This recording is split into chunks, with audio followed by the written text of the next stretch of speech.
So the second step is field observation. That is, initially we have to plan our survey process. Next we have to conduct the process, that is field observation. Okay, field operation.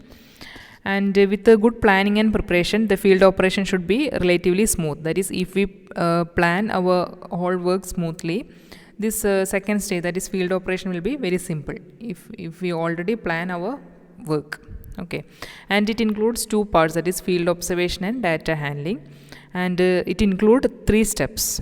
They are setting of GPS receiver, then initialization, then observation collection. So all these processes are conducted in our field.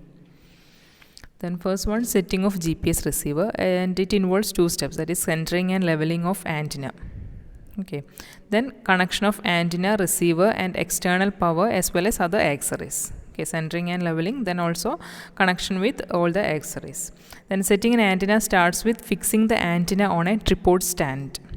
The antenna stand is then exactly leveled by using level bubble. Okay, so this leveling you have done for your theodolite. Like that, there will be centering equipment and using level bubble, the antenna stand is exactly leveled. Once the antenna has been properly set up on the station, GPS receiver, controller, external battery and any other accessories are to be connected properly. Okay, after doing this centering, we have to connect other arrangements like GPS receiver, controller, external battery and some other accessories. That is setting. Next is initialization. That is, if it is stop and go and kinematic procedure, initialization is required. So for that, reference and rover simultaneously observe at least 4 or more satellites. Minimum there should be 4 satellites. That is, reference and rover simultaneously observe at least 4 or more satellites, and it should be done for a particular period of time. There should be minimum duration of time for this observation. Once the period is over, we can make use of rover receiver for collection of more data. Okay, that is initialization. Next is observation collection, and this observation collection depends upon the method of survey, which type of method we are going to do, like rapid static, kinematic or static method.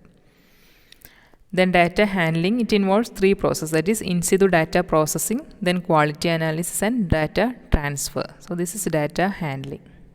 Okay. And next is vertical and horizontal control. First one, horizontal control. And there is horizontal control station, and horizontal control stations are the main control station in GPS survey network that is necessary to position depth information accurately on the earth. That is the function of this horizontal control.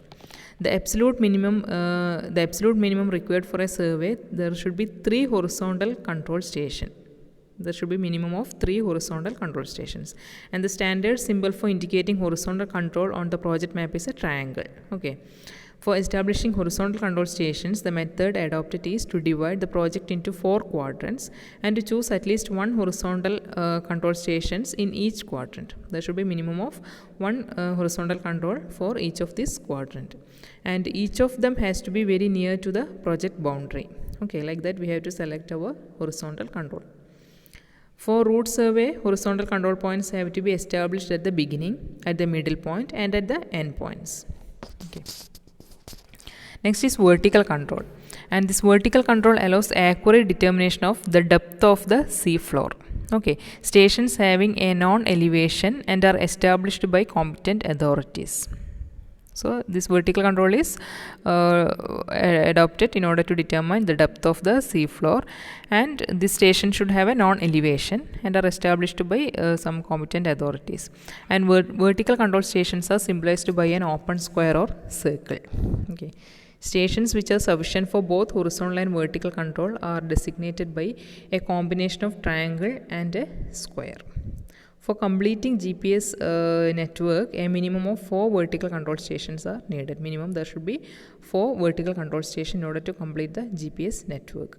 And vertical control stations are usually located at the 4 corners of the project. So there should be minimum of 4 vertical control stations. Next is data sheet.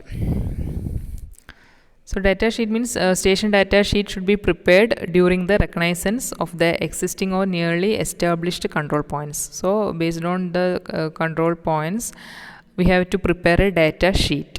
and data sheet must be clear with full field notes. All the field details should be there in the data sheet. Station name fills the first blank space of the data sheet. That is, station name has to be entered in the data sheet.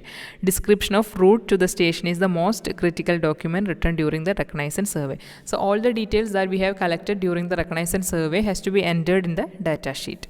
So this is the example of one data sheet. That is, a name of the station has to be written, the name of the place, then established by hydrographic survey wing, and latitude and longitude. This has to be entered here.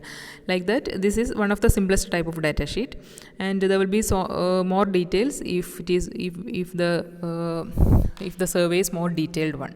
Like that, we have to prepare one data sheet, and the details we have collected during our reconnaissance survey has to be entered in the data sheet. Okay, so this data sheet is very important because our whole work is projected using this data sheet. Next is visibility diagram, so that I will put in the coming video. Thank you.